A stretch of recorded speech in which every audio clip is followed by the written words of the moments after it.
think that if anybody goes through their life and does not admit, I could have done this better, or I should have done that better, in my opinion, did not learn.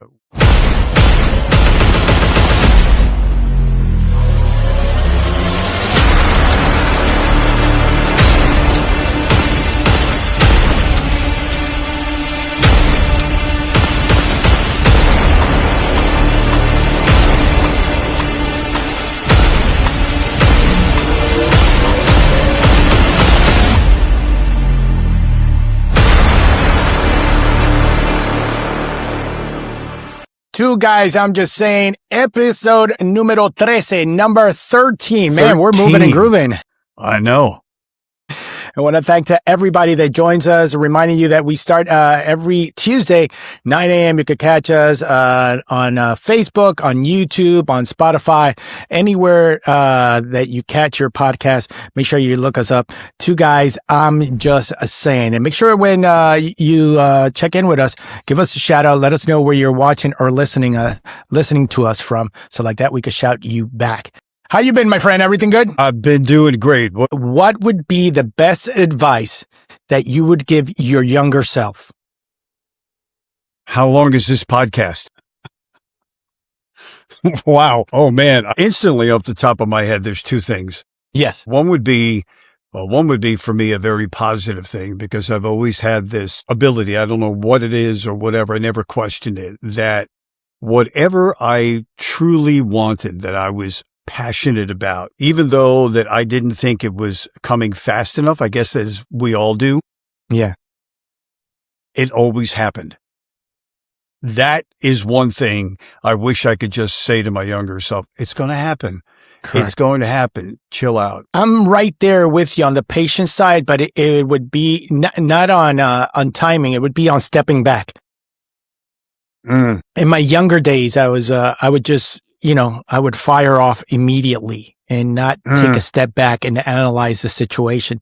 So it was always a reaction to the action, right? So if something happened, I would just react immediately, especially in my career.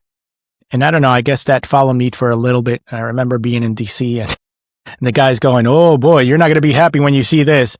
And then I would see it. I'd be like, well, "What do you guys mean?" And then I kind of noticed I was a little bit of a firecracker. Yeah. And I stopped giving my personal opinion. I remember that that people, especially in the corporate world, a lot of them want just yes people, and they really don't want your opinion. So if I would tell myself, it was my younger self would be just step back a little bit and pause. Right, pausing is that silence, that 1 to 2 second pause is very powerful. So I think I would definitely teach myself that. And even once in a while, I want to fire back really quickly, but I remind myself, like, hey, easy, take a breath. Once I think you're out of your 20s, you look at things differently, not only in your career, but in your personal life. And if we start where most men do in their career first, yeah, I got to agree with you that I probably would have said nothing a lot of the times in meetings and then wait until I was asked. Correct. But I think that the passion, and this is, I think people misunderstand things. There's a difference of when people just want to yak. And then there's also a difference of people that are passionate about something. Correct. And it's always about the delivery of what you say and how you say it, I should say. But there is a difference there that I've noticed over the years, that people read if you're passionate about something, which to me is always a good thing. But then I've been in countless meetings that there are people at the table that just shot things off, and they weren't necessarily wrong. It was about how they did it. My question is, with that, is that a rite of passage that, you are the firecracker, let's say in your 20s, and you want to get there, you want to go. So does that come with the territory at that particular age? Because I don't remember anyone ever working with friendships in their 20s that were really not like that. Maybe one person here and there, but the majority of people's like, boom, they're, it's balls to the wall. We're accustomed to winning, right? That's what we strive for every day. And some of us get more geeky and more technical about it. But at the end of the day, we want to win. a lot of us are exposed to people that have had the advantage, or they show us how to get ahead, or they've been there before us, and be like, hey, don't do this, do it this way, because this way I kind of lost, but this way I've won. So you kind of try to take that winning robe all the time, and you're like, oh, man, let's go. I want to be number one all the time. And I think that's where our passion comes through. And especially people that, us in New York, we're extremely passionate. I'm not saying that anybody else is not, but we're extremely passionate, and we show it, and we wear our feelings on our sleeves. And I think other people, when they're not used to that kind of passionate and competitiveness, they kind of find they're like, oh, they're being arrogant, or they're coming off the wrong way and stuff like that. And it's not that. It's that word is very key, passionate. And when you want to win, that is a deadly combination. And we go off very quickly, but it's not in the wrong way. It's just in the way that we want to win. Yeah, I agree with you with that. And I think that also if again, the topic is, what would you like to say to your younger self? Yes. I would give myself a thumbs up about a portion of my life that I always gravitated in whatever it was that I wanted to learn, or I needed to learn, to a mentor or couple of mentors that for this one reason, they obviously are at a level that I would like to be at, number one. And number two, what can I learn from them? So that part of it, I absolutely would give my younger self a thumbs up. But I think with anything in life, I would have said, I know it now, but younger then would have said, just don't be afraid to fail. Correct. Failure was not in my DNA in the sense of when you're, as I keep saying, in your 20s is a decade, in my opinion, that is fearful of nothing. It's like, just get out there and do it, whatever. And a lot of times, a little bit in the back of your head is like, I got to do this right. I got to do this right. Where maybe a little hint would have been to the younger self, that's all right, take the swing, don't worry about it. Where I think that, like you said before, you're so zoned in on being successful that you kind of like, you don't stop and smell the roses, so to speak, where stopping and smelling the roses actually gives you more of a benefit to succeed at what you're doing. I mean, it's not, there are some people that made some horrendous mistakes. Yeah. I got to say that honestly, as I look back, that I don't know, I might have one, maybe two in my life that if I had to redo, but then who would not do that in their life?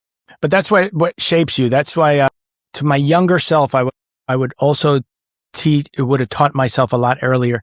Nobody's coming, right? You got to make your own opportunities.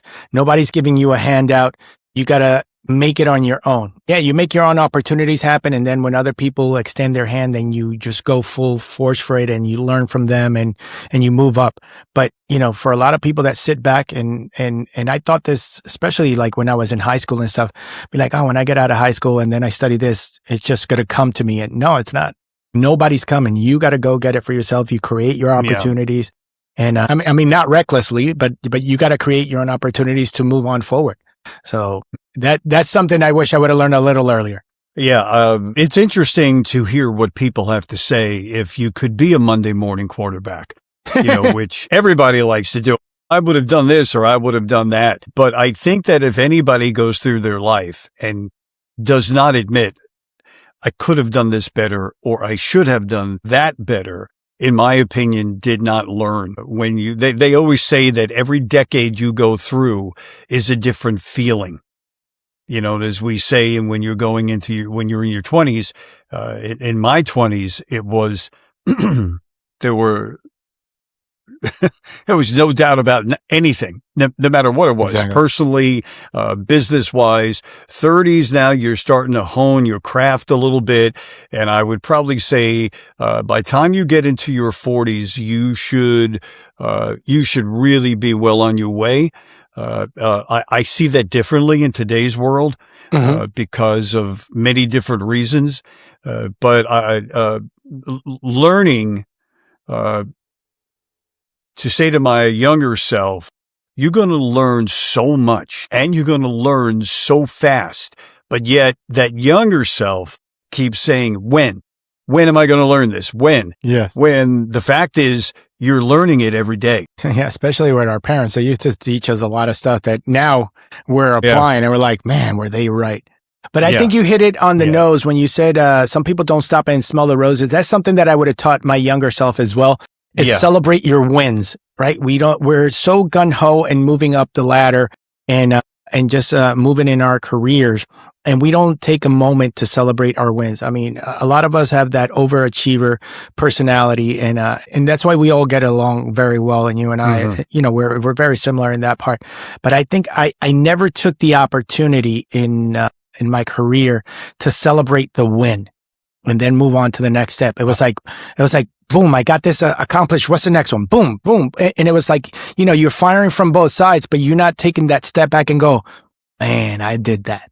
Man, I did that. That's ironic to hear you say that, because what you just said was always in my mind, that the moment a contract was signed, literally that night I would go out for a dinner or have a drink or whatever it may be, or go home in some way and celebrate. But the very next day in my travels to wherever I had to go, I would think exactly that. Okay, what's next? What's the next plateau? And the positive thing about that is you have a drive that a lot of people do not have. If it's natural for you, as it was for me and it was for you, and I've had other people in my life tell me that many, many times, man, you got this drive that's like unbelievable. And for me, it's like, what drive? I get up every day and I got to do what I have to do. But to them, over and over again, it was somebody that really wanted to move forward with something. But again, if you had to do something over again, would you do it? Well, that's never going to happen. But yeah, I would probably say, okay, you got the deal. Go and enjoy it for a little while. Yeah. And I wondered the psychology of why did we not enjoy it once we were elated that we got the deal or we got whatever we wanted. And as I said, men do things obviously celebrate differently than women and what they put first in their life. But the younger self is, man, just breathe deep and go sit somewhere and chill out. It's funny. And now thinking back, as I say that, now thinking back in my younger days when I used to watch the baseball players, I never got what they were saying, or a lot of the athletes when they would celebrate either a championship or like a wild card or whatever. And they're like, oh, we're going to celebrate tonight. And then we're going to regroup and move forward. And they were taking the time to celebrate that win. And I never caught that on until later in my life. And I'm like, man, I wish that's something that I think I missed out on myself, was enjoying those small wins. And sitting back and going, man, I just accomplished it. That's freaking awesome. But no, it was like you said, all right, that's done. Let's go. What's next? Yeah. Yeah. And, I mean, it's part of the passion and the drive, but still you got to enjoy it at some point. Yeah. And I wonder, you had mentioned something before, and I do, my opinion is I think it has to do with it. It's where you're raised. If you are raised in a huge city, the moment you walk out your door, it's competition.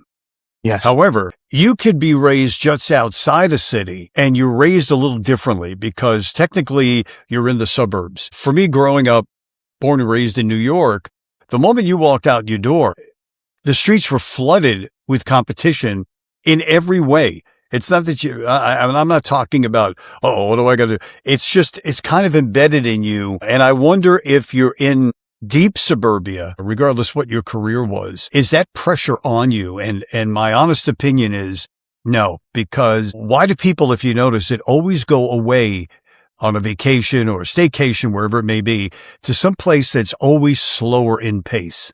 Mm-hmm. If they're from a city, if you went to a European city, yeah. If you're in New York, you'd love to go to Rome, you'd love to go to Paris, and that's another city, but that's a culture that you're really going to visit. And I agree with you on that, because a lot of the time, I mean, most of our career has been in New York. When we want to relax, what do? We go to a quiet place, a slower pace. We go out to the country, out to the beach, and where things slow down a little bit. But I think that's part of celebrating and learning to celebrate your wins, right? Because even when we're younger, at least us, we would take a vacation, but we would go to another place that's even as amped or a little bit higher. So it's not like we slowed it down. It's like, all right, we got to go faster. And And I think we sometimes as younger, people, we miss out on a lot of stuff. So when you said to stop to smell the roses, it really triggered me and realizing, because I've talked to myself about that. And it's like, every once in a while you got to stop and celebrate your wins. And it's something that I talked to Carmen about as well, because she's an overachiever. And she's like, once one thing is done, pass the page, let's go to the next one. And I'm like, you know what? I mean, we just accomplished this. It's like, at least take a moment to acknowledge it and what you accomplished. Yeah. Yeah. See, Marlene is an overaccomplisher, but she's very laid back, as you well know. Mm-hmm. So for me, I still see that every day. And there's this very calm pace about her, which is what attracted me to her. But yet she's achieved everything that she wanted and more from what a lot of people have. So where on my side, the fire of achieving is what I love. It's like, come on, let's go, man. We got this. Let's go. Where Marlene looking at it will go, yeah, we got this. I got this. I got this. And I got this. So I actually enjoy watching her do that in a calm way. The stopping and smelling of the roses now actually isn't as funny to say, but that is now a must in my life. That whatever it is that we have done well, that we've achieved, I now say, okay, where are we going to chill out? Or Correct. if it's a staycation, what are we doing? Are we going to sit out by the water? Wherever it is, are we going to another very quiet restaurant? Whatever it may be. But that now is a must. Where back in the days we were talking, you didn't even smell the roses. What are you talking about? There's 10 other things that I need to do. We didn't even see the flowers. Yeah, forget about it. Roses. What? So I think that you do get to a point in your life that you're given an option. And there are people that I know today who have not changed. They're exactly the way they were from maybe their 20s. And for me, now that I take a step back, the first thing I think of is, how are you not burned out at this stage of your life because you're waiting for the next conquer? You're waiting for the next thing to happen. Now, I'm going to give you, before we wrap it up, a reverse. Will your younger self tell you something now? Yeah. Oh, yeah. My younger self would have said to my older self, one word, thanks. Nice. And you could take the thanks any way you want. Thanks for perseverance. Thanks for being a good person. Thanks for listening to your parents when you thought they were always wrong. Thanks for finding good people in your life. And that I have found good people in my life. So yeah, that's what the younger would tell the older. Yeah. Yeah. How about right you? There. My younger self would tell my older self, keep believing in yourself. That's been one of my strongest traits since I was young, was believing that I could accomplish anything and I could do it my way. It might be the longer way, might not be the shortest way, but that I could accomplish what I'm going to do. And that is something that I never want to lose. It's just believing in myself and that I could accomplish anything that I set myself to. For sure. Two guys, I'm just saying, we drop a new episode every Tuesday morning at 9 on YouTube, Spotify, Facebook, wherever you listen. Just check it out. It's just I'll be thinking about this all day today.